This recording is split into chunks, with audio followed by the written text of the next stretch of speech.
Let's now speak to John Rees, co-founder of Stop the War Coalition. That is one of the groups that are due to be taking part in the pro-Palestinian march planned for Armistice Day this Saturday. Good evening to you, John. Good evening. Look, we've been hearing some excerpts from a piece exclusively in The Times by Suella Braverman, the Home Secretary, this evening, where she describes the pro-Palestinian movement as having mobilised tens of thousands of angry demonstrators. How do you feel being described in that way?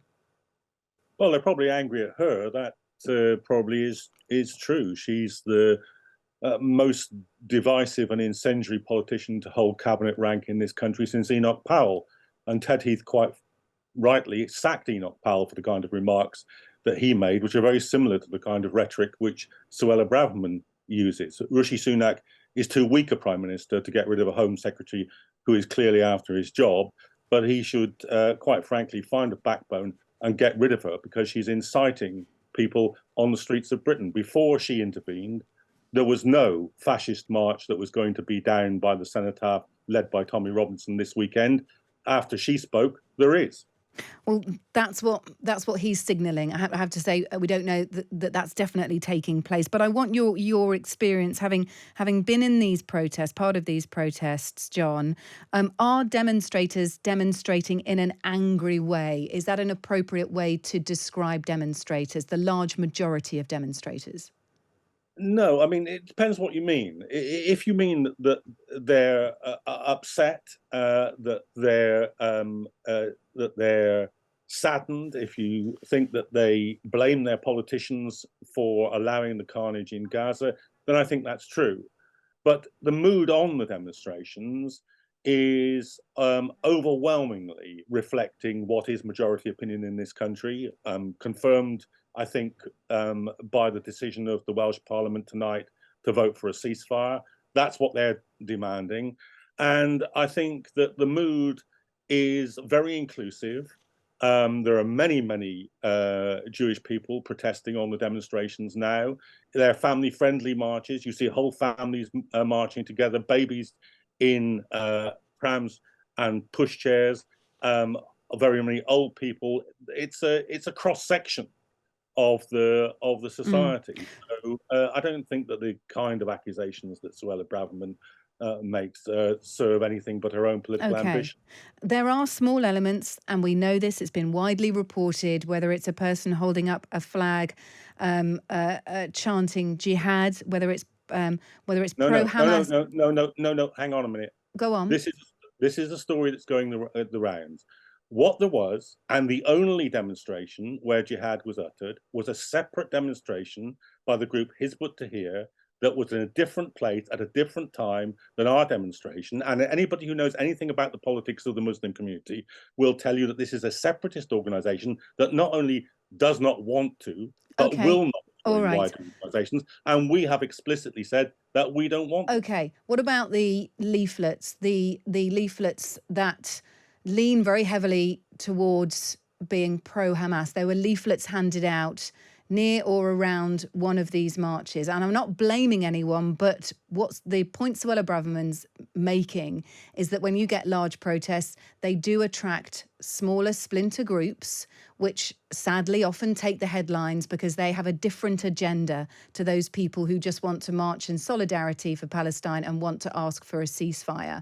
So we have made it explicitly clear time and time again, both in the calls for the demonstrations from the stages on the demonstrations, that these are not our views. Now, we've had demonstrations. The three major demonstrations so far have been of the order of 100,000, 150,000, and I reckon the last one was probably closer to 250,000. Now, you can't police. The police can't police, never mind about voluntary organizations like mine, can't police every single last person on this demonstration. But you have to judge the demonstrations by their general character. And the general character, the overwhelmingly general character of these demonstrations has been entirely peaceful and focused entirely on demanding a ceasefire. Are you worried about Saturday at all, in light of you accused Suella Braverman of inciting non-respectful, potentially, violent groups of people turning up? You've mentioned Tommy Robinson. Are you concerned about Saturday's march on Armistice Day for the trouble that it might attract? Not of your doing, but that's where we're heading. There are concerns, are there not? And do you echo those concerns, that you're worried about what might happen on that march? Well, I'm naturally concerned that the Home Secretary of this country has used her position to incite a group of fascist nutters. Yes, I am concerned about that. I don't think, to be honest, that they could be I don't think it's just Suella Braverman's fault. I don't think she's helped, but I think any large protest which grabs the headlines also grabs the attention of people that don't have the same, some might say, noble cause.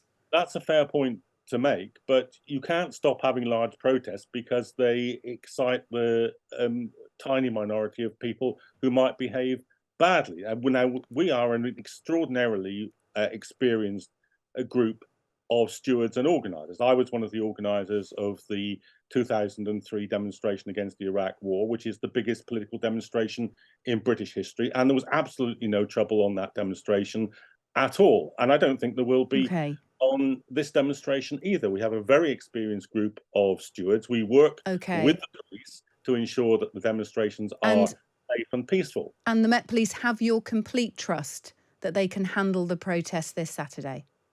Well, you're pushing it a bit there, but I've certainly found that... Well, I'd like to know if you have faith in the Met Police to get it right. That's what Rishi Sunak has said. It's down to you to get it right.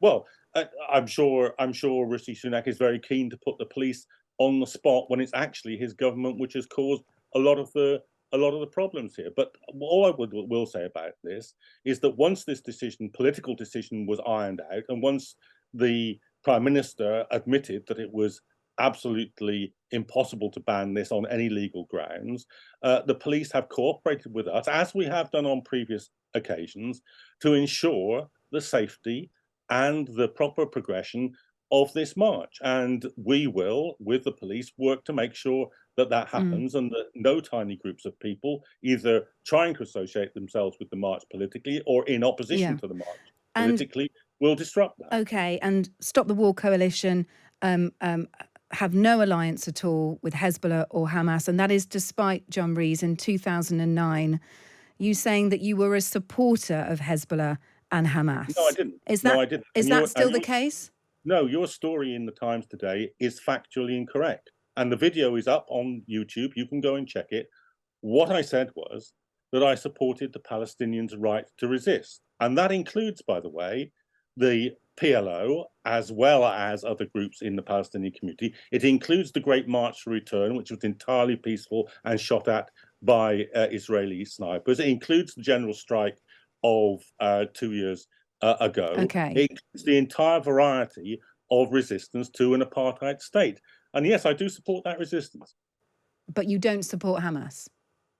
I've got very different politics to Hamas. I'm a socialist. You need to be clear on this. We need to be clear on this, because you are protesting on Saturday, and the simple question is, do you support Hamas in their in their power to resist? Palestinians to resist, and I don't lecture them about who they choose to do the resisting. That's a business. That's their business. Whether they're supporters of the Great March to Return or they're supporters of the Palestine Liberation Organization or anything else, that is not up to me to say. That's up to them to decide. Will you condemn Hamas? Is that clear enough with you? Will you condemn Hamas? Condemn Hamas for their terror attack on the 7th of October? For specific attacks which target or damage civilians, of course. But if I'm going to condemn that, I will currently in this conflict, for every single death that Hamas caused, I will be condemning the Israelis 10 or 12 times for every single one. And in every year that this conflict has taken place, the Israelis have killed many more Palestinians than have been killed by any form of resistance to Palestine. So if we are to be fair in our condemnation of people killing civilians, then the weight of that condemnation will fall on the Israeli state because it has killed far, far more Palestinians than the Palestinian resistance has killed Israelis. John Rees, thank you for speaking to us. Co-founder of Stop the War Coalition will be one of those groups protesting on Saturday. Thank you for speaking to us here on Times Radio.